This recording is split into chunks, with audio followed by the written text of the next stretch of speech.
امروز جمعه است، 25 دی، ساعت 4 صبح. اینجا باید هر روز تاریخ و روز و ساعت رو مرور کنم وگرنه ممکنه گذشت زمان رو فراموش کنم.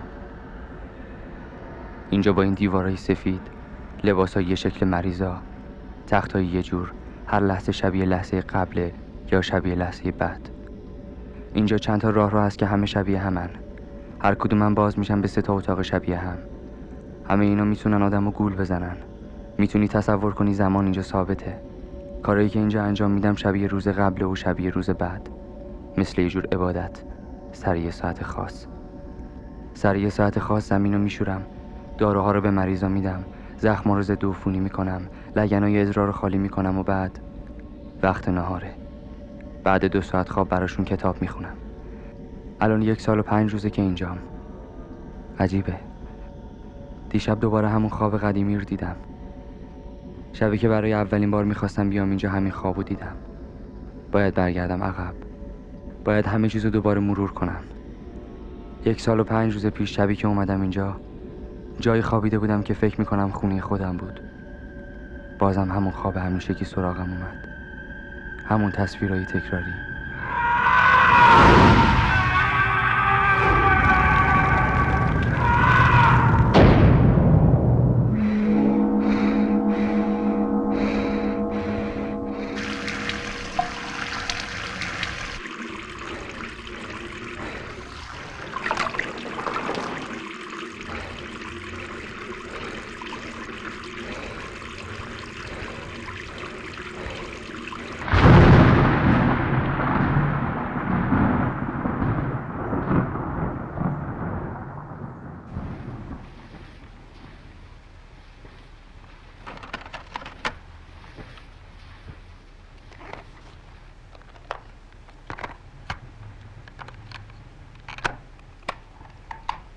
بازم همون خواب همیشگی با همون تصویرهای تکراری.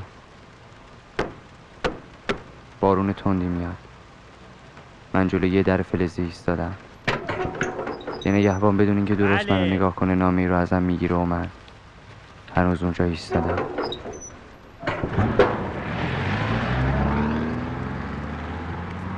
بارون انگار قرار نیست هیچ وقت قطع بشه. سرده. هنوز منتظرم. حالا یه نگهبان دیگه میاد و به من سلام میکنه. سلام علیکم. سلام. سلام محمد. به به، چه عجب آقا تشریف آوردن. مرد حسابی 3 ساعت اینجا منتظرتم. کدوم گوری بودی؟ یه جای گیر کرد. ماشین رفت. دست خودم نبود تو جبران میکنم. نمیخواد حالا جبران برگه میکنه. پاسا رو نوشتی؟ بله 3 ساعته. بفرمایید. اتاق دکتر اونجاست. طبقه دوم سمت چپ. اجازه بده من الان براشون توضیح میدم. ببخشید آقا. یه لحظه تشریف بیارین. اون فنسا رو میبینین؟ تو اون تاریکی هیچی دیده نمیشد. اما صدا و صورت نگهبان برام آشناست. یا در حال دود کردن سیگاره یا داره از رادیو مسابقه فوتبال گوش میده. بعضی وقتا هم هر دو کارو با هم انجام میده. عاشق یه دختره. هر کاری هم میکنه به یکی از این 3 تا ربط داره. یا به دختره، یا به فوتبال، یا به سیگار. اون فنسا رو میبینین؟ بعدش یه ساختمونه. شما تشریف برین داخل ساختمون. از پله‌ها که رفتین بالا میرین سمت راست. راست که نه، سمت چپ. اتاق دکتر همونجاست. برو به سلامت. ما این موقع شب اصلا منتظر کسی نبودیم. یکی از مریضا سر شب فوت شد. نزدیک همین ساختمون خاکشون میکنیم برای آلودگی و همین حرفا. برای پرستار ارشد اینجا آلودگی وحشتناکترین چیزه. تو این مدت که اینجا بوده یه بارم به مریضا دست نزده. کلی نذر و نیاز کرده که اینجا تعطیل بشه یا اونو بفرستن جای دیگه. عجیب دلش میخواد توی سرای سالمندان بزرگ پرستار بشه و توی ظهر آفتابی برای یه پیرمرد در حال مرگ کتاب بخونه تا اون در آرامش بمیره. وقتی صحبت رفتن یا تعطیلی اونجا میشد یه جور لبخند یخزده همه صورتشو پر میکرد. بالاخره قراره از اینجا بریم. خدا بخواد قراره دیگه مریض پذیرش نکنیم.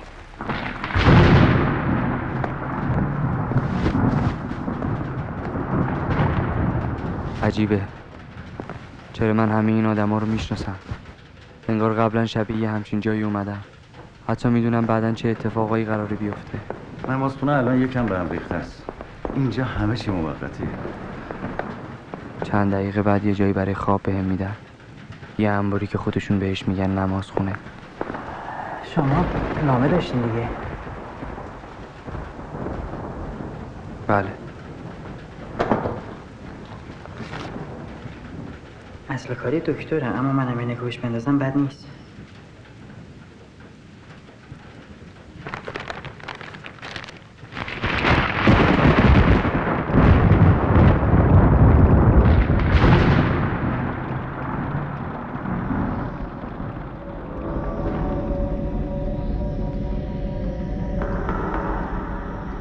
بله. من خودم همراهتون میام قرنطینه رو بهتون نشون میدم. البته جای خیلی بزرگی هم نیست. نامتون. شما امشب با اینجا میمونید؟ اگه اشکالی نداره. هر جوری که راحتی. به هر حال ما جای خیلی مناسبی برای شما نداریم. احتمالاً شما هم عادت به اینجور جاها ندارین. اینجا قرنطینه موقته. خب این بیماری رو نمیدونم چقدر میشناسین، ولی یه جورایی نقص سیستم ایمنی بدنه. ببخشید یه لحظه.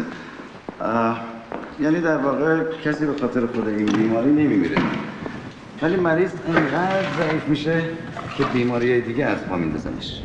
کسایی که اینجان علائم والینشون خیلی وخیم نیست، ولی از یه حدی که بگذره میرن قرنطینه دائم که انتهای راه رو طبقه بالاست. معمولا یه مدتی اونجا هستن تا موقع فوتشون. بله. ممنون. دکتر مریض برای پذیرش داره میاد. فرم فردا. متاسفانه از نظر پزشکی فعلا نمیشه براشون کاری کرد. خیلی دلشون نمیخواد همچین جایی باشن. راستی شما رو برای چی فرستادن اینجا؟ میدونم که این یه آدم واقعی نیست. هر قسمت از چهرش مال یه نفری که قبلا دیدم. یه صورت تکه تکه ساخته ذهن خودم. تمام جزئیات مثل خوابای قبلمه. اما این یه بازیه، چون من واقعا اینجا اومدم. 7 روز پیش درخواست انتقالی به یه قرنطینه رو دادم. اینو یادم میاد. دیگه نتونستم کارت اداره قبلی رو تحمل کنم. اینجا رو انتخاب کردم. دیروز با تقاضام موافقت شد. پس اینجا یه جای واقعیه. این آدما همه واقعیه. خدایا بازم همون سرگیجه همیشگی.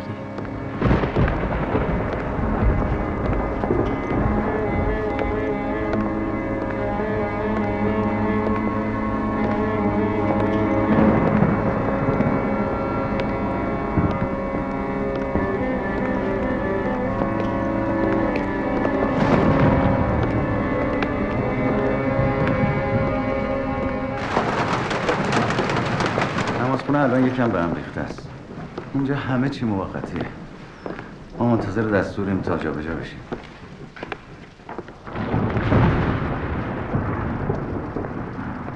عجیبه که این موقع شما رو فرستادن اینجا. دکتر آمبولانس اومده. فردا بیشتر با هم صحبت میکنیم. ببین فیلمی که از ندیمی گرفته بودی خراب. تو خدا دقت کن.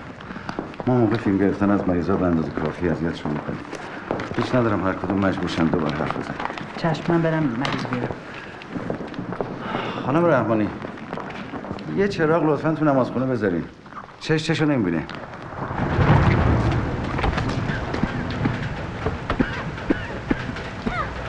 خودم میام دیگه. من اینجا نمیمونم. یه امشب اینجا نمیمونم. برای تو خیابونه واسه خودم دارم چرخ میزنم.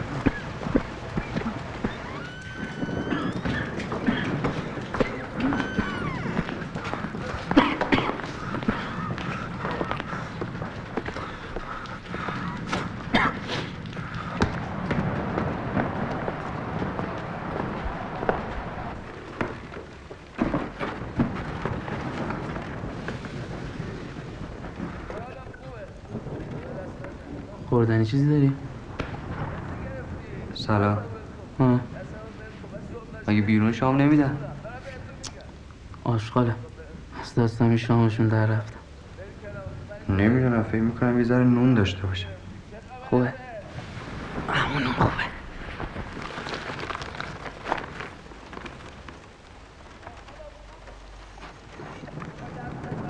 من با عزتون روزنامه‌شان برمیدارم. من روزنامه زیاد میخونم. مال کیه؟ تو فهم کنم مال امروز باشه مال فردا باشه مال هر وقت باشه من تو جهنم که نمیمونه مثل خر هوار میکشه. مرد جدید هستم. این از اونایی که زودتر از بقیه میره بهشت. حالا ببین کی بود.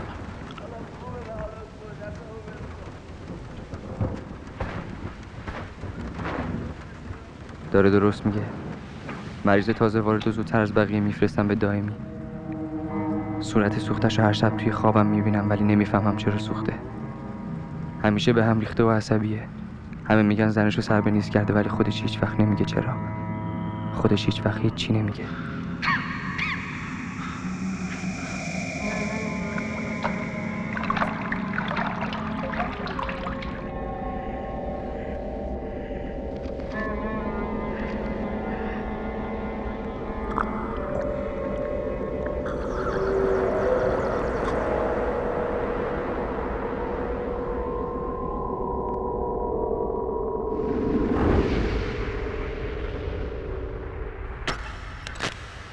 نظافتچی قرنطینه برعکس پرستار از مریضا نمیترسه.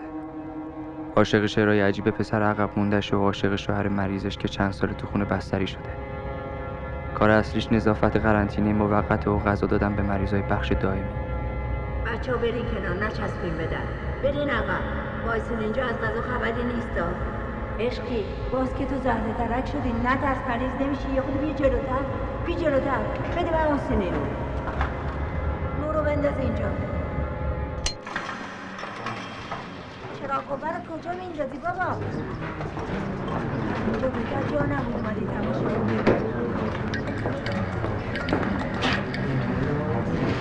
نمیدونم واقعا برای تماشا اومده بودم اونجا یا نه. مریضای بخش دائمی دارن سعی میکنن بیرون رو نگاه کنن. همیشه تو این راه رو بوی عجیبی میاد. ترکیب بوی گوشت له شده با فرمالین. زخمای بدبو بدن مریضای این بخش رو پوشوندن. بعضیا روی صورتشون هم یه زخم بزرگ مثل یه حفره زشت دهن باز کرده. ته این راه رو بخش دائمیه. بخش مریضای در حال مرگ. سلام. سلام. ببخشید مزاحم شدم. اون امانتی من لطف می‌کنی؟ امانتی؟ چیزی به من دادی شما؟ آره خب شما هوا سر بود متوجه نشدی. این سربازم خیلی گیر بود. گفتم الان همه سوراخ‌سون با اون میگرده. اینو که گذاشتم تو جیب پالتوتون.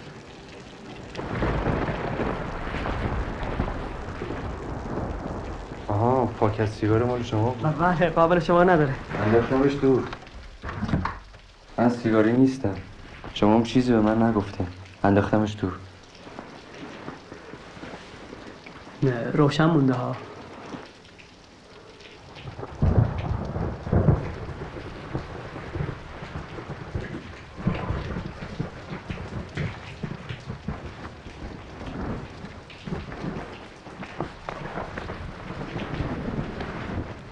گفتم که انداختمش دور. سیگار رو انداختین دور؟ شیطان ده بلا برسن سیر صفتی من تفیسون تو بان دیبینا bizim şansımıza bakayım. Ziyafetine bak. Bir yok da ada safa yok mu safa? Sigara nerede?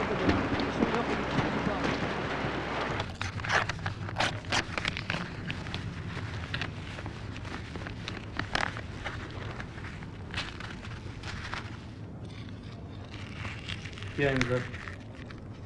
این چی هست؟ برگ همراه هم امشب نوبت تنفس من میخوام برم بالکن بالا. من امشب حوصله‌تو ندارم. برو. نه تو نمیخواد با من بیای من خودم میرم. این الکیه فقط واسه پروندهمه بگم من که خودم همینجوری میچرخم واسه خودم. بیا نمیری؟ بیا بهت گفتم حوصله ندارم. برو. واسه چی پارش کردی آخه؟ واسه مرخصی ندادن عقده‌ای شدی بعد بخوره. آدم خوبه که انسان باشه خود. نه الان اصلا حوصله ندارم انسان باشم ها. برو. منم میرم یکی دیگه پیدا میکنم. خب برو. زنم زن خوبیه ولی با من داشت حیف میشد. از وقتی ازم جدا شده هر چند وقت یه بار میاد میشینه این اتاق ملاقات یه ساعت بعد پا میشه میره. ولی من نمیخوام ببینمش. زن خوبیه ولی خدا باش خیلی بد تا کرده. از اول زندگیش همینطور بدبختی و بعدش هم مریضی منو. شما نمیدونی که من خودم ازش جدا شدم. اون نمیخواست من خودم خواستم ازش جدا شم. جهنم. خدای ما رو دوست داشت که وضعمون این نبود. حتما میخوای بگی خدا ما رو خیلی دوست داره ها؟ شما آخوند تازه اینجای دیگه. آره. حتما اومدی بگی همه چی درست میشه. اصلا همه چی از اول درست بوده، ما خودمون خبر نداریم ها؟ نه. خوش آمد. خوش آمد. این دکتر اینجا یه جایی درست کرده واسه مریضایی که خیلی بدحالن، اون ته راه رو اون در شیشه‌ایه. ما اسمشو گذاشتیم بهشت. بعد این بهشت همینطوری الکی بی خودی. میدونین تو چه خبره؟ میگن مریضای بدبخت رو مجبور کرده تمرکز کنن. در و دیواره هم سفید کرده که بهتر تمرکز کنن. میگه همه چی رو میشه با تمرکز خوب کرد، ولی خودشو زده به اون راه. یه چیزی باید باشه روش تمرکز کنن. رو چی تمرکز کنن آخه؟ مثلا ما یه فامیلی داشتیم خیلی تمرکزش قوی بود. مثلا یارو داشت تو خیابون راه میرفت، بعد این تمرکز میکرد رو کفشش. یارو کفشش نه، این توی کفشش میپرید بیرون. انقدر تمرکز کرد تا معتاد شد. آخرش هم تو جوب مرد. ببین شما مثل اینکه همچین رو حرف زدن تمرکز نداری. من نه، خیلی دوست ندارم حرف بزنم. گوش کنی خوبه. گوش کنی خیلی بهتره. اصلا یه وقتایی آدم بهتره حرف نزنه، گوش کنه فقط. اون وقت اسم شما چیه؟ یحیی. یحیی. من اسمم شاهوه. سلام. سلام.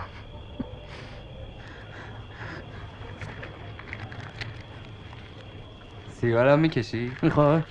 سطل آشغال پیداش کردم. بیا اگه میخوای بردار. نه. افتاده بود تو این سطل آشغال توی راه کنم.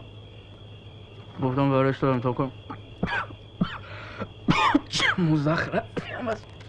همون تو سطل آشغال باشه بهتره.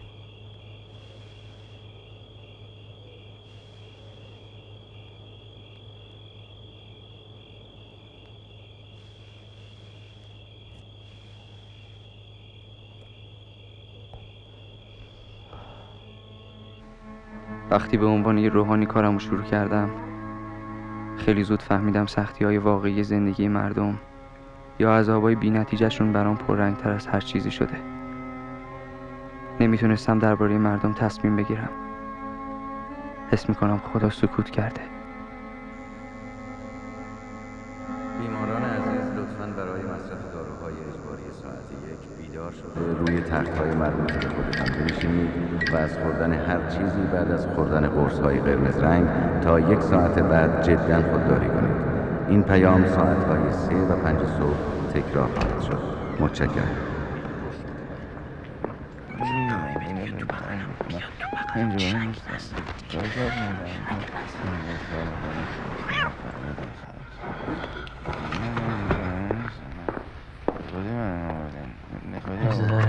زر میزن خفه شد دیگه، انگار تو زنش گیر کرده. بخوابیم.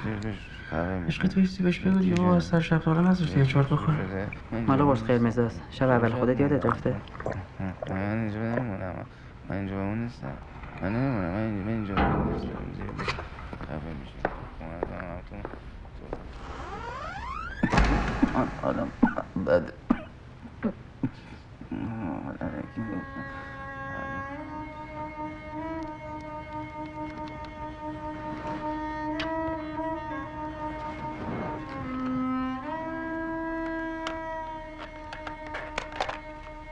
پنجشنبه 4 بهمن. دوباره به دفتر کوچیک دعاهام نگاه میکنم. اولین نوشته ها. در آغاز خداوند من تو را نیایش میکنم. دست مرا در دست خود بگیر و هدایتم کن. به ملایمت هدایتم کن. به آن دمی که رنج ها پایان گرفته. تو روح مرا به سرزمینت خواهی برد. آنجا که در آغوشت بخوابم، مثل فرزندی در آغوش مادرش.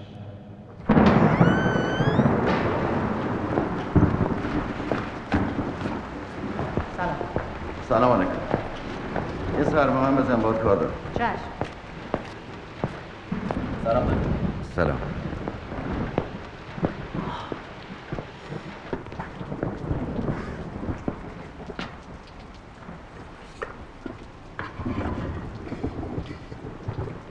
صبح بخیر.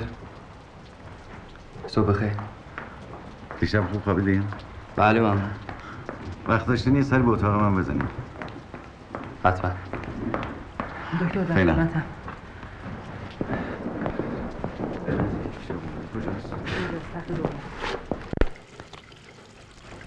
شاید واسه شما عجیب باشه، ولی من میگم اینجا یه کسی مثل شما رو کم داشت. فکر کنم با حضور شما بشه اینجا یه کار مفیدی کرد. مثلا چه جور کارایی؟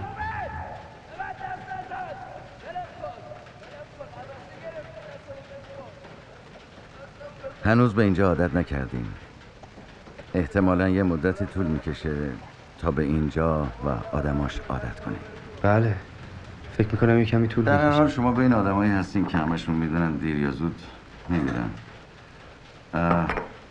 خب این نمیدونم چجوری بگم، رو روحیه‌شون یه تاثیر خیلی بدی گذاشته. یعنی در واقع یه جورایی حساس شد. آره، غیر منطقی، حساس و خیلی احساساتی هم. خیلی. من چه کمکی میتونم بکنم؟ تو این روزنامه که دیشب رسید نوشته خون سوسمار میخواد بشه دوای مرض ما. زایست که تو میدونی این تختی که روش خوابیدی مال کی بود؟ مصطفی. خیلی مرد خوبی بود. یه چیزایی میگفت، یه حرفایی میزد از تو کتابی که اصلا مخت سود میکشید. یه ما فرستادنش توی بهشت، واقع در طبقه بالا، نبش اتاق دکتر.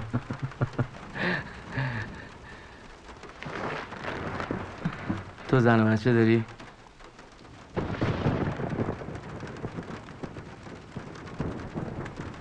من دارم، یه بچه 3 ساله است. زنم هم فرش بافه، قالی بافه اینا میکنه.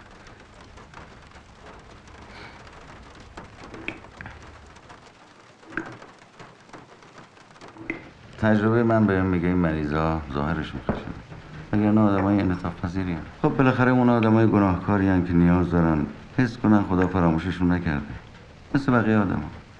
چرا اینا رو به من میگی؟ خب برام جالب بود آدمی مثل شما خودش بخواد به همچین جایی منتقل بشه.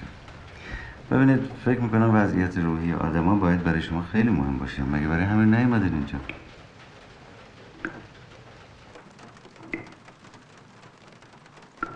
تو تا حالا دار قالی دیدی؟ اصلا زن داری؟ با تو هم دارم با تو حرف میزنم.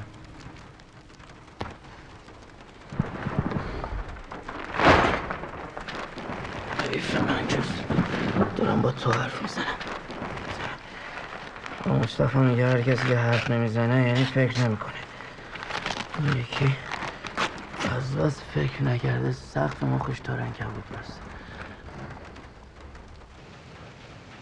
گفتم شاید بتونید تو جلسه بهمون کمک کنید. همین.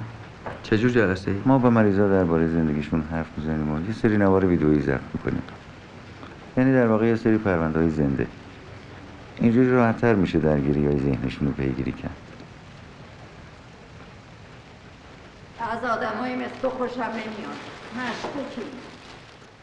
میگن دانشجوی پزشکی بودی آره؟ بودم بله. دستتو ول کردی. بله. غیر اینکه اینجا میچرخه دیگه چیکار میکنی؟ غیر از اینکه اینجا میچرخم شعرم میگم. راستی شعر میگی؟ نه بهت نمیاد. چرا؟ یه پسر دارم شعر میگه مثل ما، هیچ شاعری رو غیر اون قبول ندارن. تا وقتی ناخوش نشده بود پدرش میومد روزا اینجا به من کمک میکرد. حالا خداییش تو شعرم میگی؟ بله بعضی وقت. ده دروغ میگی. بهت نمیاد. ستا رو برده دنبال من بیا. پیرزن اینقدر به همه چیز ساده نگاه میکنی که وقتی باهاش حرف میزنی آروم میشی. از همه فکرهای پیچیده و بی‌معنی که تو سرت میچرخه دور میشی. از این زجر مدام که چی هستی و قراره چی بشی. تو هیچی نمیشی. همونطور که همیشه گفتم سابقه جلسات گروه درمانی ما ثابت کرده که هر کسی میتونه هم به خودش کمک بکنه هم به بقیه. یعنی در واقع به نوعی ما با اشاره به عبای همدیگه میتونیم از بین ببریمشون. آقای علی شعیبی ورود یک شنبه 3 دی ماه. بله آقای علی شعیبی شروع کنیم. چی باید بگم؟ از خودت بگو، از گذشته. چیز خاصی ندارم بگم. منم منظورم چیز خاصی نیست عزیزم. هر چیزی که فکر میکنی به نظر معمولی میادم مهم نیست. گفتنش به هر حال میتونه کمک کنه. چیزی ندارم بگم. خب پس بیاین اینطوری امتحان کنیم. من سوال میکنم. آقای شعیبی شما ازدواج کردین درسته؟ بله. چند سال پیش؟ 7-8 سال. 7 سال یا 8 سال پیش؟ نمیدونم یادم نیست. اگه مهمه. سوالای من همشون به یه دلیل خاصی مهم هستن. یکم دقیق تر فکر کن. 8 سال. پس عدد 7 از کجا اومده بود؟ بچه‌م 7 سالشه. پسرم. ببین هر چیزی که از فکرت میگذره یه دلیل خاصی داره. رابطتون با همسرتون خوب بود؟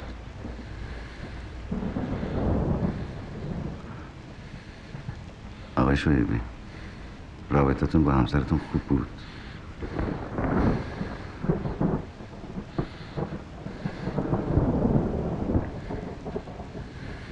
الان همسرتون کجاست؟ این اصلا عجیب غریبه. از دیشب تا صبح مخ منو خورده. بعد صبح یه کلمه هم هرچی من با حرف میزنم حرف نزنم. از اوناییه که وقتی بیهوشه مخش کار میکنه.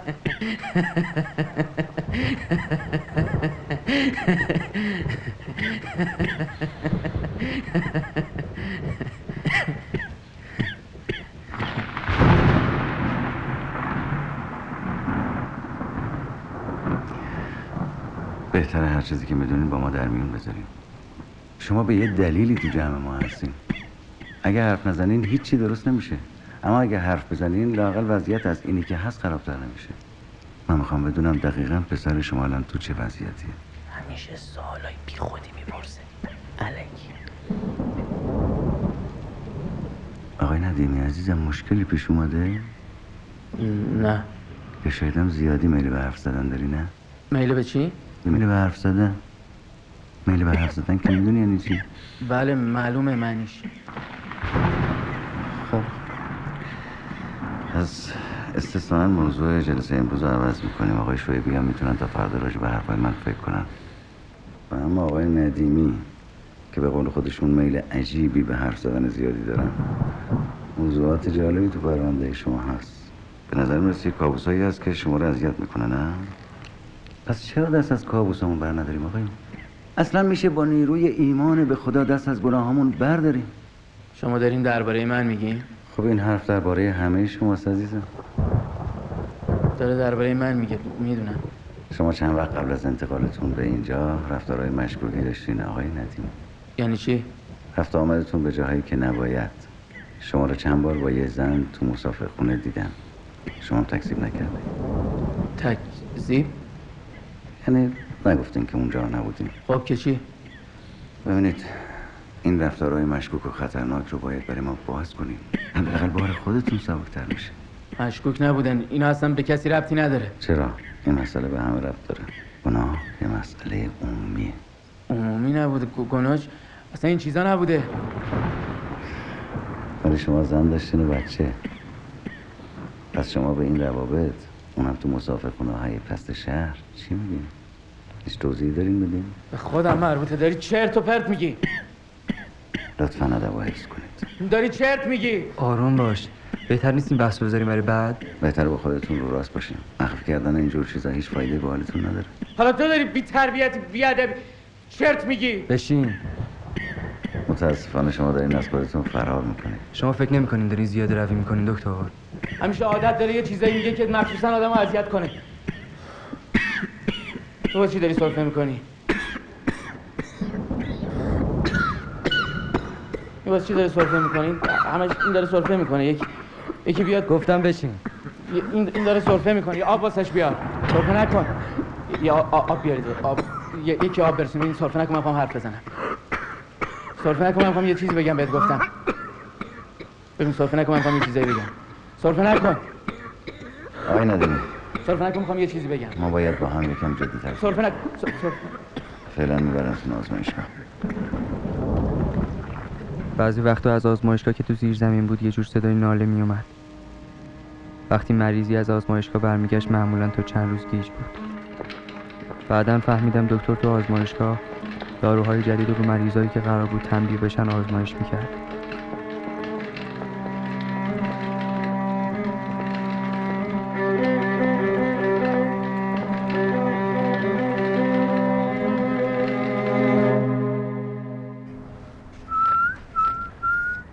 پس غذا تو نمیخوری میدی به این؟ من با نونم سر میکنم. این بچه هست حیوانکی باز تقویت شه. تو چی؟ تو با چی غذا تو نمیخوری؟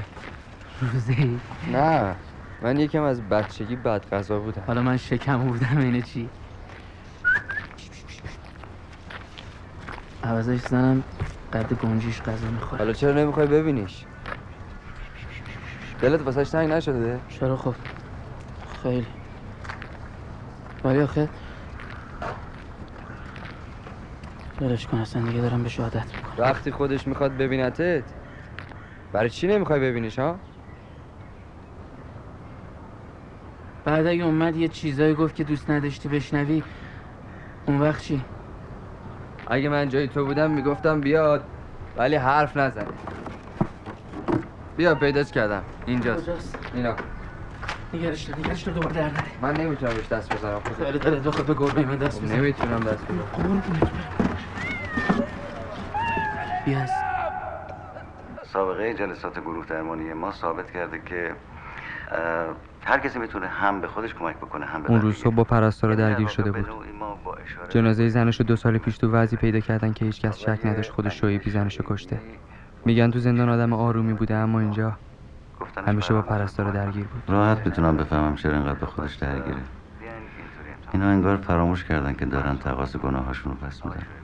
انتظار دارن همه چی همینجوری الکی رو برا بشه.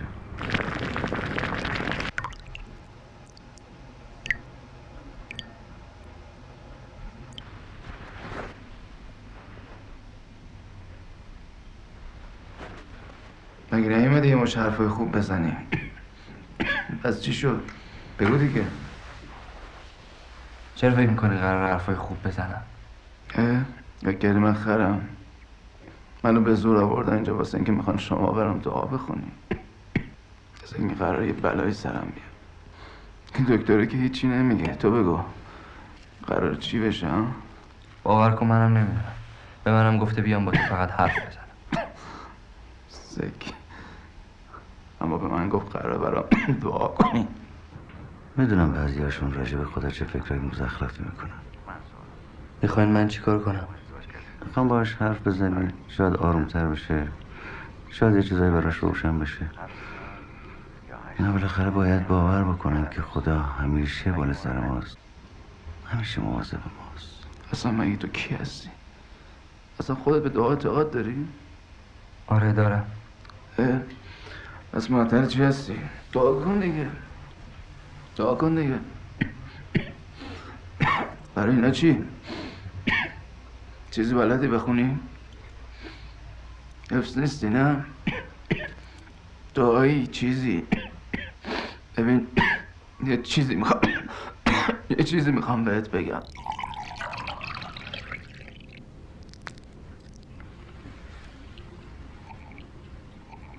شما فکر نمی‌کنید داری زیاده روی می‌کنی دکتر؟ چیه حرف عجیبی زدن؟ نه داشتم به این فکر میکردم وقتی میگین خدا همیشه بالا سر ماست دقیقا منظورتون چیه؟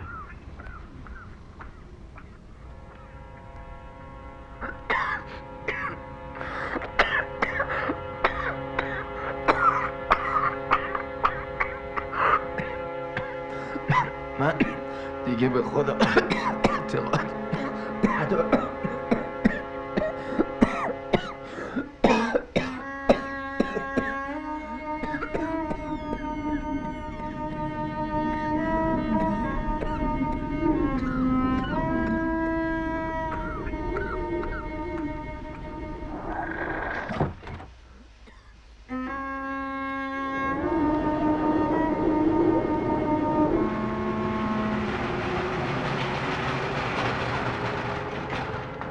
یه مدت بود که دیگه حرفی نمیزدم، فقط گوش میکردم. پیرزن اینجا به من مهمترین چیزا رو یاد داد.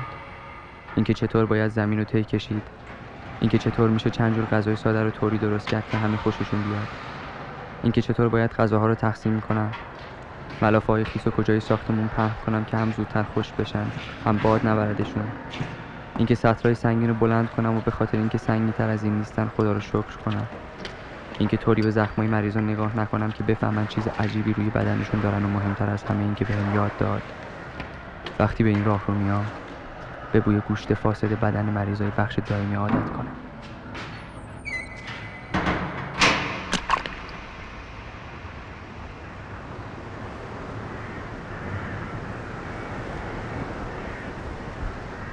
دوایی چیزی میخوای؟ نه یکم سرم گیج رفت، استراحت کنم خوب بشه. مال این دوایی ضد عفونیه. تو دائمی میریزن رو کف زمین و در و دیوار و هر جا که دستشون برمیاد. منم تا بوش بدم آقا میخورد دور از جون شما دراز کش میشدم. نمیدونم شاید، ولی آخه این سرگیجه از بچگی همامه. مگه شما چند سالته؟ 26 27. عده شاهو هی مونا بخیر تا این نباتون رو داغون نکنه ولکن نیستا. بذار راحت باش. میدونی من راستش از شما خوشم نمیومد، ولی اون پیرزنه میگفت شما با بقیه فرق داری. شنیدم دانشجوی پزشکی بودی، ول کردی رفتی آخوند شدی. آره. خب چرا اون موقع درس دکتری میخوندی نیومدی اینجا؟ مریضای بدبخت که اون موقع بیشتر لازمت داشتن. اون موقع شبیه یه همچین جایی اومدم ولی خیلی نموندم. چرا نموندی؟ خب دیدم کاری براشون از دستم بر نمیاد. مریضشون هم که میدونی چیزی نیست که خوب شه. آره میدونم. این پرستار عشقیه میگه فرق این مریضا با مردا فقط اینه که هنوز خاکشون نکردن.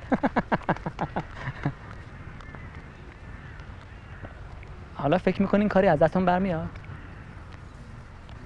نمیدونم. مردم میترسن به این بدبختا نگاه کنن، ولی من باهاشون رفیقم. دیدم اینجا کارهای مستخدم ما رو میکنین، ولی نمیدونم چرا. شاید میخواین بگین که آدم باحالی هستی، ولی من میگم به جای این کارا یه کاری کنین بدبختای سر بخندن. اینا همشون کم آوردن، به اندازه کافی هم به حال خودشون گریه میکنن. چیز زیادی نمیخوام بنده خدا، یکم چرت و پرت بگی بخندن. شما بلدی چرت و پرت بگی؟ ثواب داره. با مزه، نه از این چرت و پرتای الکی. میتونی؟ سعیم میکنم. روحانیای دیگه فقط برای مراسم ها میان اینجا. انگار شما موندنی هستین نه؟ شاید. انقدر از این آخوندهایی که همچین مبهم حرف میزنن خوشم میاد. این کبریتم کو؟ جون تو جیبم بوده. شاهو، هی شاهو، یه دقیقه اینک تو بوده. حالا دیگه با این هسته، برو دیگه. یکی این دور برو ببینتت، من بدبختم. برو. داد میزنه حوصله میام دیگه. تو این فیلم ها دیدم چیکار میکنن. الان یه آتشی برپا میکنم عالمسوز. اینک نیست که، ته استکانه. راستش من و همین خانمی که گفتم میخوایم هم عروسی کنیم، خیلی همدیگر رو. البته جسارت نباشه. جسارت بر چی؟ چی بهتر از این که آدم بگیری دوست داشته باشه؟ ای والله. حالا داشته باش، این آتیش داره الان میگیره.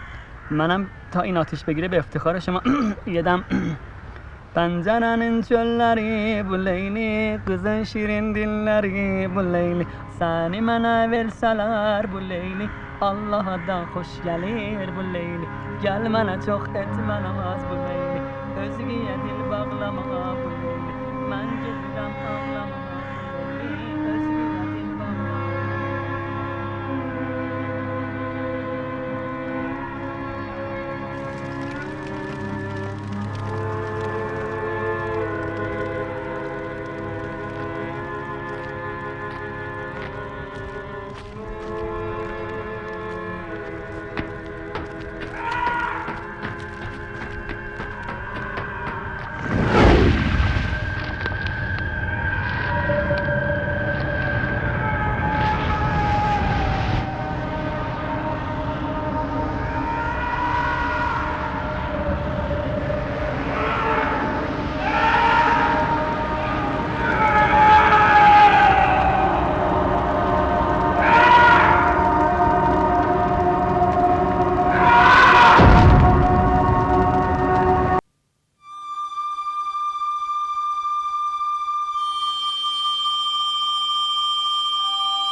یکم میسوزونه ولی لازمه. نمیشه قبل از اینکه مریضتون رو بفرستین دائمی یه کمی آمادش کنین که اینجوری به هم نریزه؟ یه چیزایی هست که شما نمیدونین که عمدن نمیخواین بهشون توجه بکنین. اما بالاخره شما به عنوان یک روحانی اومدین اینجا، درسته؟ گرچه هیچ کدوم از کاراتون شبیه روحانی‌ها نیست، اما بالاخره باید بعضی از چیزها رو برای مریضا روشن کنین. من چه چیزایی رو واسه مریضای شما باید روشن کنم؟ شایبی منتظر فرصت بوده. یه لحظه دستبندشو باز کرده بودن. معلومه چند روز راجع به این کارش فکر کرده بوده. شما میدونستین مریضا اسم بخش دائمی رو گذاشتن بهشت؟ حالا میبینین با اینا باید مثل مریضای روانی برخورد کرد. گناه آدمو داغون میکنه. شما که نمیخواین بگین گناه براتون مهم نیست. گناه خودم چرا؟ خیلی مهمه. جمله قشنگی بود، ولی من با مسائل جدی‌تری سر و کار دارم. چند روز به دستتون فشار نیارین. ولی خیلی عجیبه ها، چرا شایبی بعد از حرف زدن با شما این بلا رو سر خودش آورد؟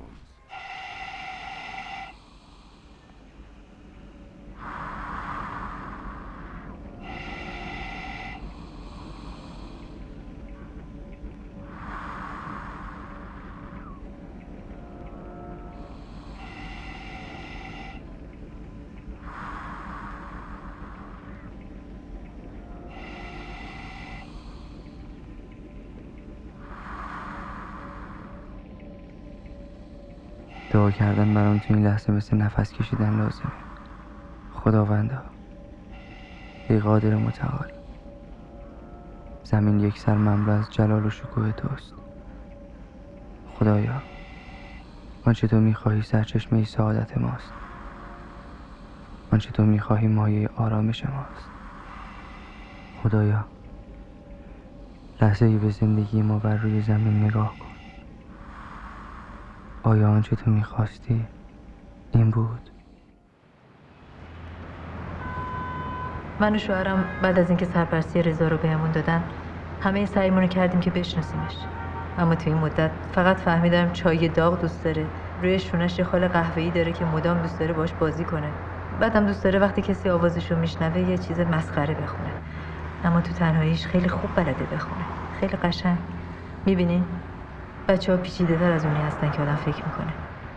حتما مواظب چیزایی که بهش میگیم باشین، به خصوص درباره پدرش. هیچی از خودکشی پدرش نفهمه. درسته ما پدر مادر واقعیش نیستیم، ولی عاشقشیم.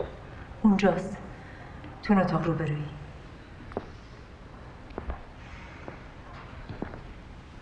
ممنون.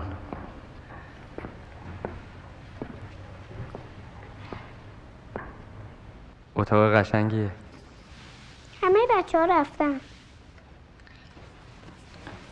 من از دوستای باباتم. خیلی وقت نیست با هم دیگه دوست شدیم، ولی خب خیلی با هم جوری. شما بلدی با کاغذ یه قایق درست کنی که رو آب بمونه؟ خیلی خوب نه. تو بچگی هم یه چیزایی بلد بودم، حالا میخوای کاغذ تو بده؟ بیا، اینم کاغذ.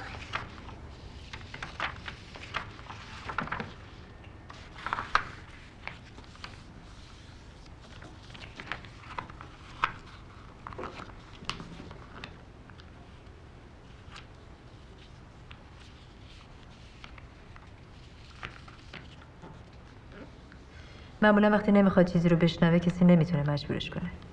هر جور شده از زیرش در میره. با اینکه میدونستم قبول نمیکنم، ما خواستم خودتون متوجه بشین. میفهمم شایبی تو اون حالت احتیاج داره بچه‌شو ببینه، اما این چیزی نیستش که این پسر بچه به سن اون بتونه باهاش کنار بیاد. نمیفهمم برای چی دارین این کارا رو میکنین. دلیلش به خودتون مربوطه. اما فکر میکنم از دوره‌ای که قدیسا و روحانیا میرفتن با جزامیا زندگی میکردن یه چند صد سالی گذشته. حالا همه چی عوض شده، نه؟ اشتباه میگم؟ اینکه همه چی عوض شده رو نه. اشتباه نمیگین. عوض شده.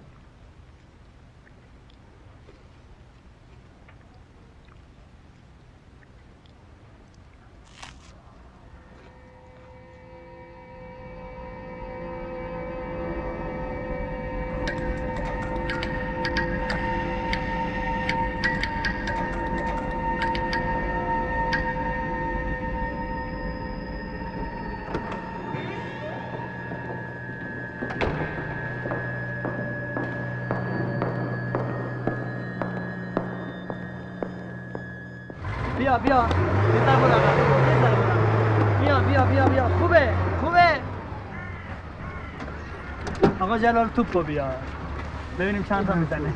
اگه جرزایی نکنه خوب میزنه. خب فیلمم داری. بیا سلام آقا جلال. سلام. سلام آقا. 2 3 4 5 6 تا. بله آقا. بیشتر به درد برگزیدی تناب خب بشما همش میگیری؟ حداقل صبر کن زمین آتش بازیمون من نمی‌کنم. نگیر دیگه. یه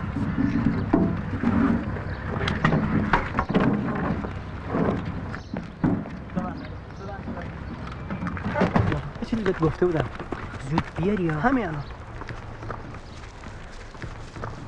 تا من سرم برمیگردونم توپو میندازه رو پاش.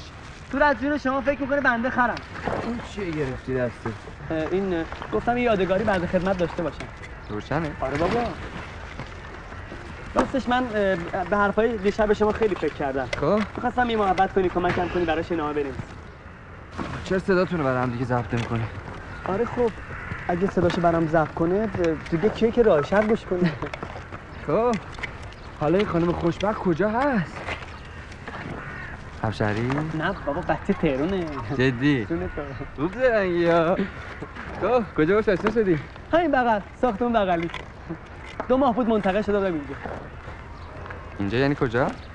یعنی قرنطینه زنا. پرستاره؟ نه مریضه.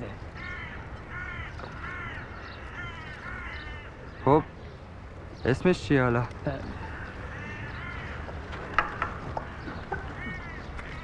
اسمش معصومه است. خیلی هم مهربونه. شاهو جان. شاهو بیا. این دوربینو ثابت نگه می‌داری فقط از من و آقا یحیی میگیری. بگی شو. از در دیوار نمیگیری ها. چوب بده من.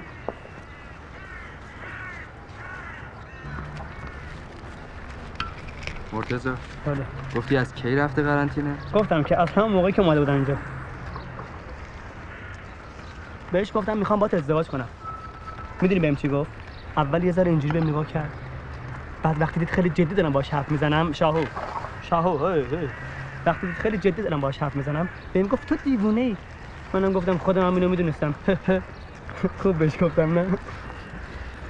در هر صورت هر وقت خواستی نامه عاشقانه بنویسی من هست. دست شما درد نکنه. کلا شما آدم باحالی هستی. من به هر کی اینو میگم مثل دیوونه‌ها بهم نگاه میکنه. خب کاری نداره تو هم مثل دیوونه‌ها بهش نگاه کن. اینجوری بی حساب میشه. خب می‌بینیم که زمین بازی توسط بیماران عزیز، نگهبان محترم و روحانی مربوطه در حال آماده شدن است. یک بازی فینال حساس. شاهو جان تو چرا داری که از کفشات فیلم برداری میکنی؟ شاهو مگه قرار نبود از ما بگیری؟ هی کفشای نو مبارک مال مصطفاست. قبل از اینکه شما بیاین اینجا فرستادنش بهشت. خب پس چرا کفشاش پر توه؟ تو دائمی این مریضا باید پابرهنه باشن. میگن یه دوایی چیزی میزن رو کف زمین که برای زخماشون لازمه. همون دوایی که اون روز بوش حالتون رو به هم زد. شاهو جان اینجا نگاه. شاهو هم چی؟ کفشای آقا مصطفی رو واسه همین کف رفت. شرط پرت نگو دیگه. بچه‌ها خودشون همیشه خودشون کفشاشونو میدن به من. آقا مرتضی خواستم یه چیزی بهت بگم. برو میخوام یه حرف خصوصی بزنم. باش. صبر من یه دفعه یه جوری شدم. چیه؟ سرم سنگین شد. خب بیا بشین. نه چیزی نیست. نمیخواد. بشین. چیزی نیست. خواستم بگم یه بار بهت گفتم نگیر. باش. خواستم بهت بگم این دفعه که زنم بیاد میخوام ببینمش. هر چی شده میخوام برام بگی. فرقی که نمیکنه ها. چه فرقی میکنه؟ نه فرقی نمیکنه.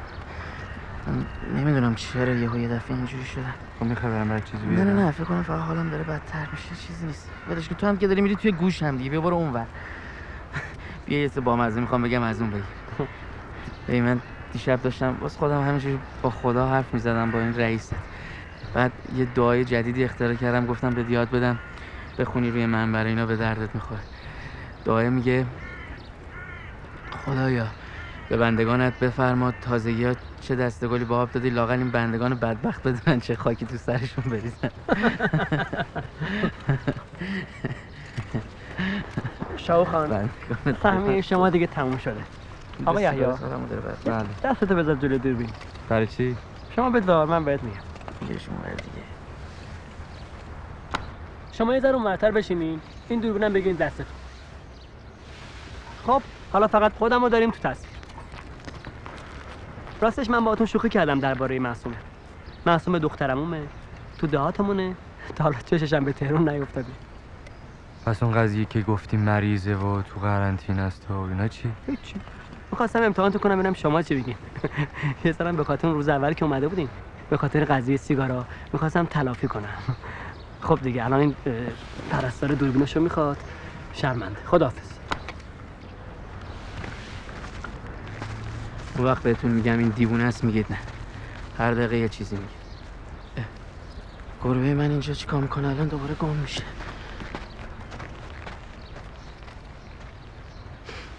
فردای روزی که زمین فوتبال آماده شد شاخو قبول کرد زنشو ببینه.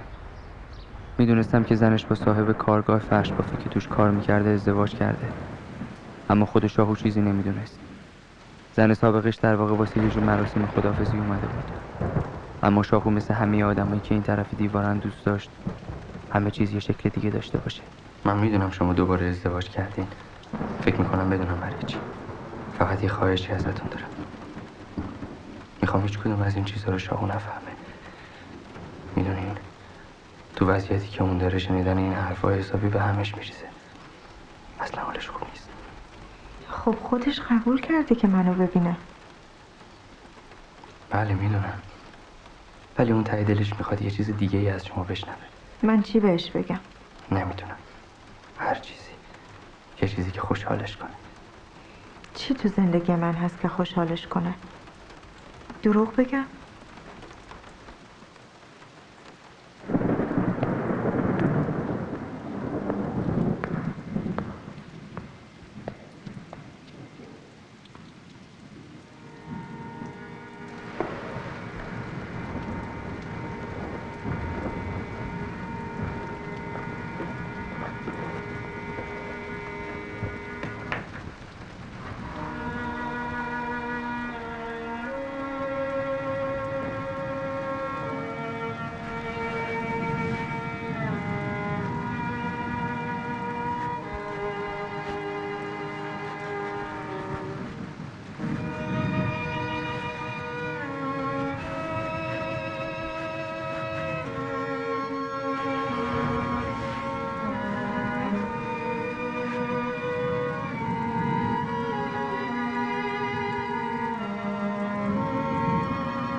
آقا پاس توی دیگه بابا. نه من آقا ناصر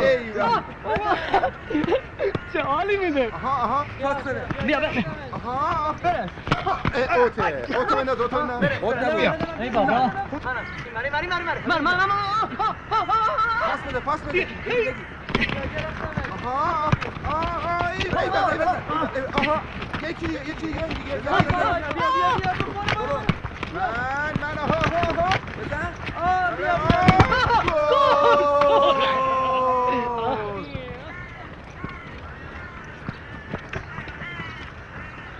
شاهو بعد از حرف زدن با زنش عجیب آروم شده بود. هر وقت که کفش نوعی میپوشید علامت این بود که یه نفر قرار منتقل شه به بخش دائمی. بچه‌هایی که میرفتن دائمی همه وسایلشون رو بین بقیه تقسیم میکردن. همیشه سیگار مال مرتضی بود، خوردنیا برای پسر پیرزن، کتابام به نمازخونه میرسید. اما کفش همیشه مال شاهو بود.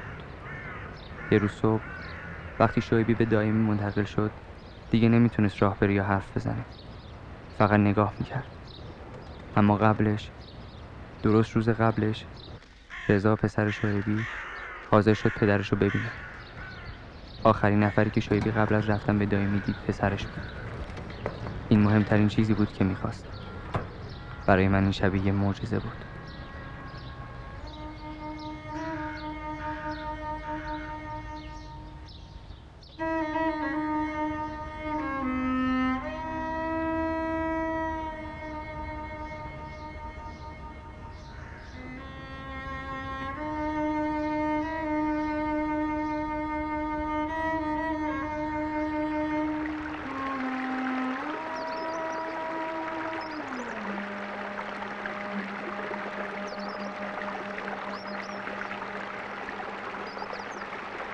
دکتر اول بر به هم نگاه کرد، بعد گفت خانم رحمانی برین خدا رو شکر کنین، ما یه نیازمندتر از شما رو پیدا کردیم، کمک مالی به اون تعلق میگیره، عوضش شما در ثواب شریک.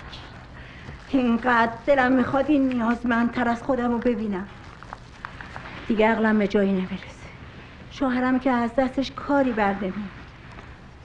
بی زحمت اینا رو تو جمع کن، همین امشب باید برسه دست خانوادش.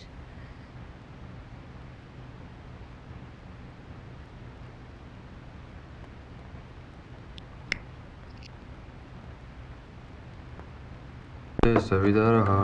بابا بیچاره همیشه پولاشو جمع میکرد، سالی آرام که شده یه کفش نو برام میخرید.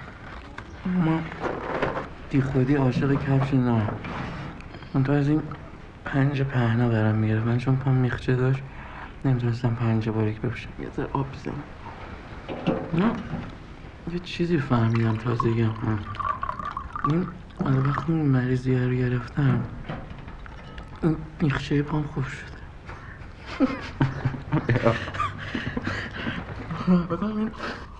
خدایا در انتظار آنم که زیباترین اتفاقات رخ دهند.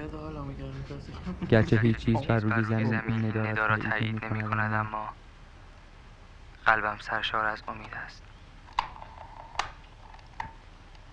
گرچه هیچ چیز بر روی زمین این ندا را تایید نمی کند، اما قلبم سرشار از امید است.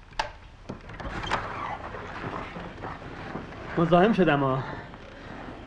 رادیو گوش میکردی؟ نه بگو.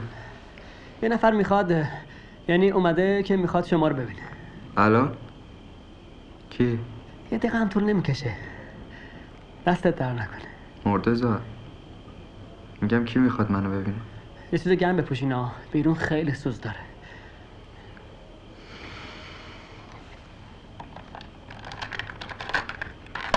این معصومه است. گفتم که تو قرنطینه زناست. از نگهبان قرنطینه‌شون رفیقمه. اجازه گرفتم یه ساعتی معصومه بیاد اینجا. می‌خواستیم شما باشین، کارتون داشتیم. معصومه، ایشون آقا یحیی هستن. بشین آقا یحیی. این همش بازی در میاره. معصومه جان، مسخره بازی در نیار. معصومه ادا در نیار. نه اشکالی نداره. ولی خیلی به هم میاد اینا. گفتم ادا مرده ها رو درم شاید بیشتر بهم بیاد. حتی ما که هنوز نمردیم. فعلا هم خیال نریم بریم. آقا یحیی کار دارن. زودتر بگو چی می‌خواستی بهشون بگی؟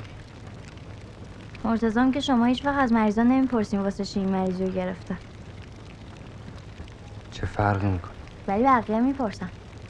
تا میبینن اولین چیزی که میپرسن همه. اینجا رو نمیدونم ولی تو قرنطینه زنا همه مریضا از ترس کارهایی که کردن دغمک میشن، نه خود مریضیشون. ولی من که میگم خدا همینطوری الکی همه رو میبخشه. بی خودی. شما چی میگی؟ ها؟ زده به سرم؟ نه به سرت نزده. میدونی ما نمیتونیم مثل شما خوب حرف بزنیم. شما حرفای خوب زیاد بلدین. ما که کسب و کار درست حسابی نداشتیم. وقتی خیلی بچه بودیم بابام واسه کار رفت شهرستان. بعدم یهویی غیبش زد. اصلا نفهمیدم کجا. مامانم شما میدونید مامانم چجوری مرد؟ نه. از کجا بدونن آخه؟ معصومه بچه بوده 10-11 سالش. خوابیده بوده بعد نهار. مامانش عطسش میگیره. میترسه که معصومه از خواب بیدار شه. عطسه نمیکنه. عطسشو قورت میده اینجوری. بعد فشار میاد تو رگ مغزش، خونگیری میکنه، سکته میکنه، فوت میکنه. خدا رحمتش کنه. خدا رفتگان شما رو هم بیامرزه. معصومه جان، حالا میشه کار اصلیمون رو بهشون بگم؟ فقط یه دقیقه. من یه چیزی بپرسم بعد تو کارمون رو بگو. خب پس یه ذره تندتر. الان این نگهبانی میاد دبه در میاره میبرته تا. میگم که آقای حیا تو محل ما یه بابایی بود. واسه کار رفته بود شهرستان. یه چند سالی گم و گور بود. دخترش 10-11 سالش بود که مامان مرد. دخترم از همون موقع وضعش آره دیگه. بعدش هم همین مریضی ما رو گرفت و خلاص شد. بابای وقتی برگشت قضیه رو فهمید، اول یه چند وقتی آفتابی نبود. بعد که برگشت محل پاک قاطی کرده بود. عین دیوونه ها همش یه جعبه بزرگ میزد زیر بغلش. یا با طناب جعبه رو میبست پشتش. هر جا میشست میگفت دخترم انقدر پاک بود که جسدش سالم مونده. بابای کار و زندگیشو ول کرده بود و افتاده بود دنبال اینکه مجوز بگیره که دخترش نظر کرده است. باید یه چند نفری جنازه رو میدیدن. خودتون که بلدی تایید میکردن. بعد وقتی ازش میپرسیدی حالا این چیه زدی زیر بغلت، میدونی چی میگفت؟ نه. در جعبه رو باز میکرد، جنازه دختر توش بود. از واقعی سالم. من خودم دیدم. یه دختر بچه 10-11 ساله، خوشگل، عین ماه، انگار هنوز داشت نفس میکشید. من فقط میخوام بدونم شما اینو باورت میشه؟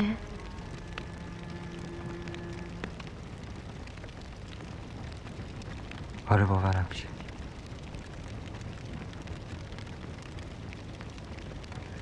آقای یحیی، به جون شما همه این چیزایی که گفته تو روزنامه خونده، صفحه حوادث، وگرنه از لازم مخیط سالمه. آقای یحیی میخواستم بگم اگه میشه شما صیغه عقد ما رو بخونید. چی؟ عقد. خواستیم شما ما رو عقد کنید. آخه ما شما رو خیلی قبولتون داریم. اینجا مرتضی؟ مراسم بعدیمون تو هتله. اینجا بهتره، خودمونیه. یه نیم ساعت دیگه مریضا رو بیدار میکنم واسه دوا خوردن. منم میرم مخی نشقیه رو بزنم، یه 2-3 تا مریض مشتی بهمون قرض بده واسه شاهد. قبوله؟ اگه شما میخواین باشه. ای والله، گفتم که آقا یحیی چی؟ لنگه نداره. حالا تا مریضا آماده بشن، به مناسبت عقد معصومه خانم گل با آقا مرتضی نگهبان محترم داشته باش. پنجردن داش گلیر معصومه، خمار gözden yaş gelir معصومه. Seni mənə verseler معصومه، Allah'dan hoş gelir معصومه. Gel mənə çox etmən haz معصومه، özgəyə dil bağlama معصومه. Mən gedirəm ağlama معصومه، özgəyə dil bağlama معصومه. Gel mənə çox etmən haz معصومه.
اگه یه چیزی رو بهت گفت که ناراحت شدی برو خودت نیا. بیا آدم درستی اما یه خود فقط عصبانیه. بهرام باز دوباره نری بالا پله.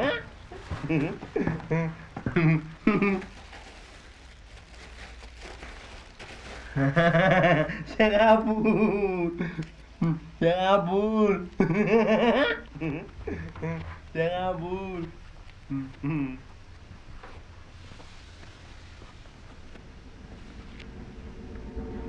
2 ساله که فهمیدم آلوده شدم، اما هیچ وقت نفهمیدم چطوری یا از کدوم مریض بهم منتقل شده. اما یه چیزی زودتر از اینکه جسممو از دست بدم، دیگه به خدایی که مادرم از بچگی برام ساخته بود اعتقادی نداشتم. بعضی از پزشک‌ها اگه بفهمن من یه جایی مثل قرنطینه دائمی رو درست کردم میگن دیوونه است، اما اونا نمیفهمن. درست کردن قرنطینه دائمی ابتکار خودم بود، برای اینکه فکر میکنم این مریضا که بالاخره باید بمیرن بهتره بار گناهانشون سبکتر بشه. حداقل یه کاری برای روحشون کردم.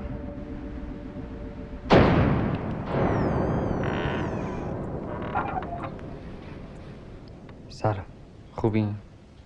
میبینی که یه چیزی نزدیک مردنم، نه اینکه فکر کنی مردن کم چیزیه ها. اتفاقا مردن مهمترین کاریه که خوابیده میشه انجامش داد. اینطوریه دیگه. صبح پشت پلکام شروع میکنه سوختن، فقط وقتی میخوابم آروم میشه. اگه یه ذره آفتاب از لای در و پنجره بزنه تو، انگار دارن گوشتم آتیش میزنن. سرجم میشه گفت خوش میگذره. پسر کوچیکم تو 20 سالگی جنازش 5 سال مون تو مردابای جنوب. میدونی یه پسر از 20 سالگی تا 25 سالگی باید چه آتیشی بسوزونه؟ اما پسر من تمام اون سالا توی مرداب داشت میپوسید. بعد از چند سالم یه تیکه از استخونه دستشو برام آوردن. این یکی پسرم هم اینطوری خوشحال نبین، بیشتر شبا گریه میکنه. اون روز برام یه شعر خونده از یه چیز نورانی که از تو داره مغزشو میسوزونه. ازم پرسید شعرمو فهمیدی؟ گفتم آره میفهمم، اما دروغ گفتم. هیچ وقت نفهمیدم چی تو مغزش. میدونم به جای غر زدن باید ازت تشکر کنم به خاطر پول اجاره خونه، اما دیگه به آدمای مهربونم مشکوک شدم. پیش خودم میگم حتما اینم از اوناست که میخواد بهشت با یه ذره پول خرج کردن واسه خودش بخره. این وسط آدمای گدایی مثل ما هم واسطه هن دیگه. بعضی وقتا آدم فکر میکنه داره همه چی رو خواب میبینه. من که میگم مهم نیست، چه فرق میکنه؟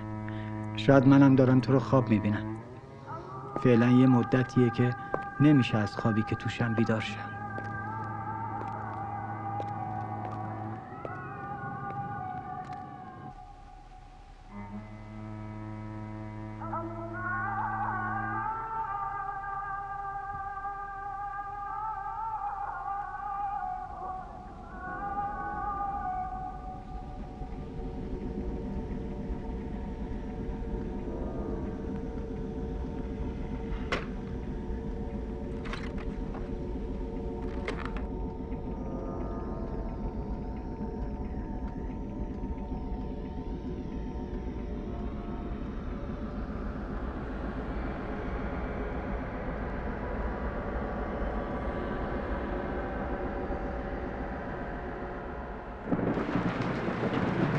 میدونی اون زنی که دکتر میگفت باهاش میرفتم مسافرخونه زن خودم بود. اونم اون کوچیک بود، بچه‌مون هم داشت بزرگ میشد. زنم خب خیلی باحالیست. تا جلو در اتاق مسافرخونه همه تا چپ چپ نگاهمون میکرد. هیچکی باورش نمیشد که زن خودم. چرا میفهمید ولی به رو خودش نمی آورد. میرفتیم تو، اول همه ملافه ها رو عوض میکرد.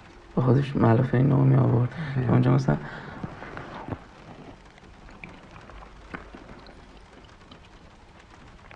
وقتی ملافه ها رو جمع میکرد نم نمک با خودش آواز میخون. خیلی قشنگ بود، صداش خیلی قشنگ بود. داره میره شهرستان، یکی از فامیلامون براش پول جور کرده از کارگاه. اون مرد که عوضی دوباره بهش گیر داده باش عرضی یعنی حالشو جا آورده. از کارگاه اومده بیرون، حالشو جا آورده. حالا ما بچم دارن میرن شهرستان. خورده سختشه ولی این زن طاقتش زیاده. این چند روز هم میخواسته منو ببینه، همینو بهم بگه. حالا که خیالم ازش راحت شده دیگه هیچی از خدا نمیخواد. فقط کاش یه برف حسابی بیاد. شیرینه شیر شرابه نرسیه هم خرابه نرسیه هم خرابه.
الان 1 سال و 5 روزه که تو بخش دائمیم، به عنوان پرستار یا روحانی یا هر دو، یا شاید هیچ کدومشون، نمیدونم. هر روز مثل یه عبادت منظم کارهای روزانه‌شون رو انجام میدم. به جای خانواده هاشون براشون نامه مینویسم. مطمئنشون میکنم که اون بیرون همه دوستشون دارن و منتظرشونن، در حالی که تو این مدت هیچ نامی از بیرون براشون به دستم نرسیده. وقتی 1 سال و 5 روز پیش تصمیم گرفتم بیام به بخش دائمی، هنوز پاهام میلرزید. واقعا سردم بود. تو ذهنم مدام یه دعا رو تکرار میکردم. خدایا، آنچه تو میخواهی سرچشمه سعادت ماست. مرگ و مصیبت بشر، تنهایی و ترس و تکرار آزاردهنده، در هر لحظه از زندگی با فیض خداوند و عشق به دعا کردن و میل به رستگاری در هم آمیخته و لحظه ای از هم جدا نمی شوند. حتی برای لحظه ای.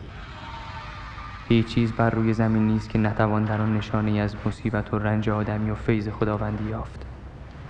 و از اون روز به بعد زندگی من به عنوان یه روحانی شروع شد.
thank you